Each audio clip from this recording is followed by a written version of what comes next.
The giant squid has an axon with the largest diameter of any axon in any animal. If I wanted to study the function of this magnificent neural cell and its connection to the rest of that big squishy squid brain, one tool that would help is a magnetometer. Neural activity produces magnetic fields on the order of nanotesla down to picotesla, so our magnetometer ought to be able to measure fields of this order. One piece of technology that could help us out is a SQUID, a superconducting quantum interference device. This device is highly applicable to the micro to nanoscale study of biology, among other things, which we'll discuss shortly.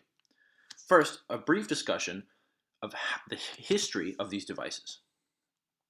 In 1911, a Dutch physicist named Heike Kamerlingh-Onnes was observing the resistance of mercury at extremely low temperatures and found that at the temperature of liquid helium, 4.2 Kelvin, it disappeared completely. He had just discovered superconductivity. Since then, many other materials have been found to exhibit superconductivity below some critical temperature, including many metals and exotic compounds. 1962 was the year for a certain dashing young man. After the early development of quantum mechanics, Brian David Josephson, a graduate student at Cambridge, formulated the mathematics behind what would soon be called the Josephson effect, which describes how quantum tunneling happens in superconducting materials. The next year, Philip Anderson and John Rowell of Bell Labs claimed the first confirmed observation of the Josephson effect and constructed the first Josephson junction. Physicists at Ford Research Labs then used Josephson's predictions to invent the SQUID. Since then, the device has found a wealth of utility. Let's get a picture of how SQUIDs work. SQUIDs are some of the most sensitive measurement devices of any kind. They depend on a few key concepts: quantum tunneling, superconductivity, Josephson junctions, and magnetic flux quantization. You're likely familiar with quantum tunneling. Let's say we have a particle that we can represent with a sinusoidal wave function, and it's incident towards a thin barrier with a finite potential v, which is greater than the energy of the particle. Solving the Schrödinger equation everywhere with continuity conditions yields exponential decay of the wave function inside the barrier and some non-zero oscillating component to the right of the barrier. This means that there's some probability of finding the particle on the other side of the barrier despite it not having enough energy to cross it under classical physics. Next, superconductivity. This is a phenomenon that happens in certain materials at sufficiently low temperatures. It allows electrons to form pairs called Cooper pairs, which act as the charge carriers in a superconductor. As current flows in a non-superconducting material, the charge-carrying electrons bonk into the stationary nuclei and change direction. This energy exchange is the source of electrical resistance. But what about in a superconductor? At extremely low temperatures, when we decrease the thermal, in other words the kinetic, energy of the ions in the lattice. As an electron moves through the ion lattice, the ions are attracted towards its path. Another electron is attracted to these regions of positive ions, and it hops on the end of the train. The two electrons and the lattice disturbance, called a phonon, group together to form a Cooper pair. Cooper pairs are pairs of electrons that move through the superconductor together, and their interaction with phonons is what gives rise to superconductivity. Additionally, while the electrons individually have half-integer spin, making them fermions, Cooper pairs have integer spin, making them bosons, meaning that they no longer obey the Pauli exclusion principle. So, they all relax and condense to a lower energy state. At very low temperatures, the interactions between electrons and the conductor lattice that normally give rise to electrical resistance can't overcome this relaxation energy, and so they can't happen. In short, you can kind of imagine the charge carriers in the superconducting material as a Bose-Einstein condensate of Cooper pairs. The Cooper pairs in a superconductor are coherent and can be described by a single wave function. This is important for considering Josephson junctions. A Josephson junction is made of two superconducting wires with an element between them.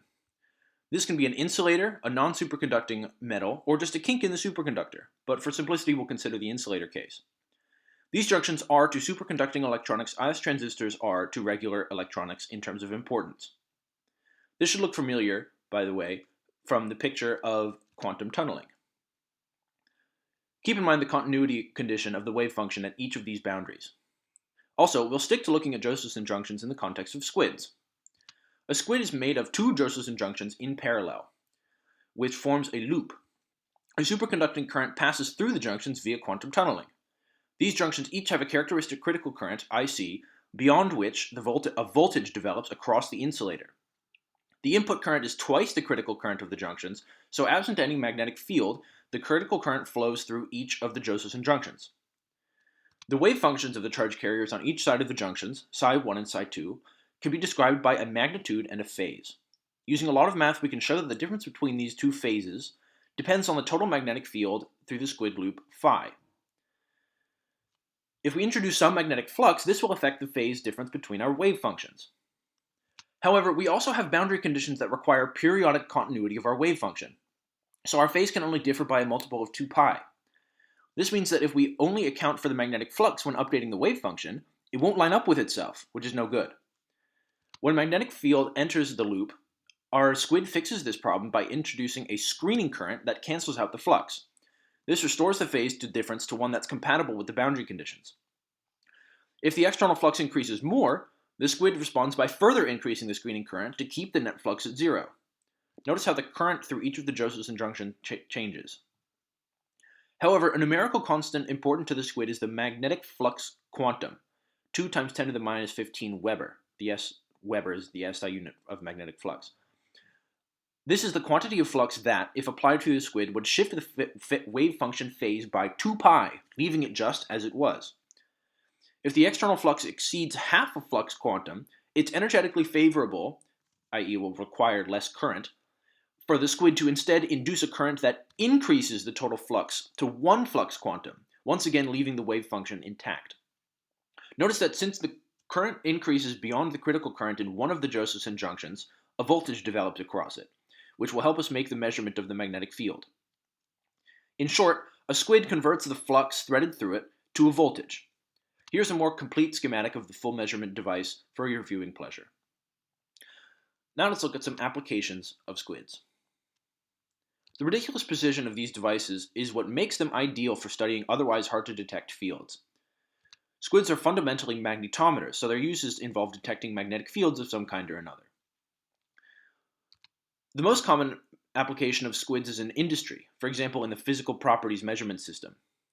Machines made with squids are capable of measuring the electric, magnetic, thermal, optical, etc. properties of a material. It turns out that squids are so sensitive, even compared to other kinds of sensors, that it might be worth your time to convert, say, a voltage or a field gradient into a magnetic field, of all things, and measure that. If you combine hundreds of thousands of squids with transition edge sensors, you get a matrix of bolometers that can measure the cosmic microwave background radiation. Here's the schematic for this combination. Here, this wire is superconducting, but when the TES absorbs a photon, it heats up and exits the superconducting phase. It's very sensitive. The sudden increase in resistance is picked up by the squid via the magnetic field induced by the sudden decrease in current through this coil, since this is no longer superconducting. The thermal energy absorbed by the TES is the energy of the absorbed photon. Such an array is being developed at NIST and CU Boulder in Boulder, Colorado. Because of their sensitivity as magnetometers, they have the potential to eliminate the need for those giant supercooled magnets in MRI machines. My personal favorite are the applications of squids to biological sensing. A system was recently developed in Japan that measures the antibody-antigen reactions with squids.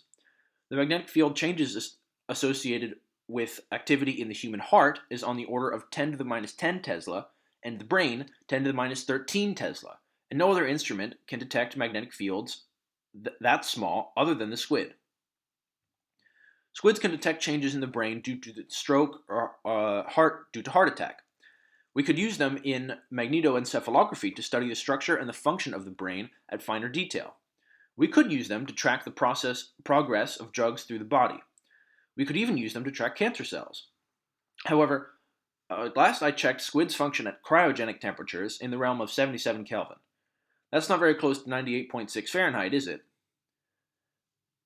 Okay, I did the math, and apparently they're pretty different. Let's look at where squid technology is currently and what its key limitations are. Squids have remarkable sensitivity, making them hard to compete with, but they're limited in part by the state of superconductor technology.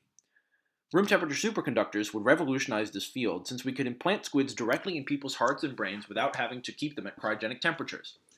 This would also make them much cheaper to operate. This is not the case, however, with their nearest competitor for the top magnetometer spot, the SURF.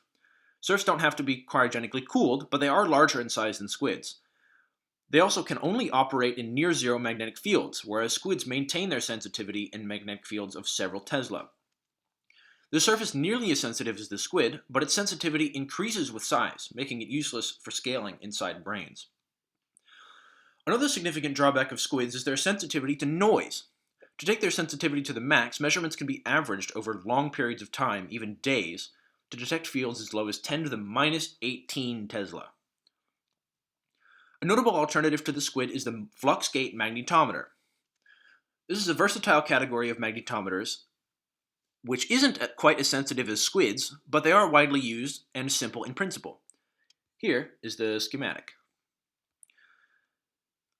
An alternating excitation current is applied to the core. With no external magnetic field, the input is identical to the output. If there is an external magnetic field, however, the output will be offset from the input, as governed by the laws of electricity and magnetism, allowing for the measurement of the field. One exciting new development is the SOT, or the squid on tip. These are used to scan materials and measure the magnetic fields all around them. A collaboration recently fabricated a 39 nanometer squid that they used to image the stray field of an iron oxide nanocube. This SOT is sensitive enough to measure the spin of a single electron. Squids have been a tremendous tool for science already, but the development of this technology will enable even more innovation. Future research should aim to make them less sensitive to noise so data acquisition can happen faster for a given level of certainty, to make them smaller so they can fit into the interesting crevices that we wish to measure, and to find a material that's a superconductor at room temperature. Thank you for watching. I hope you enjoyed.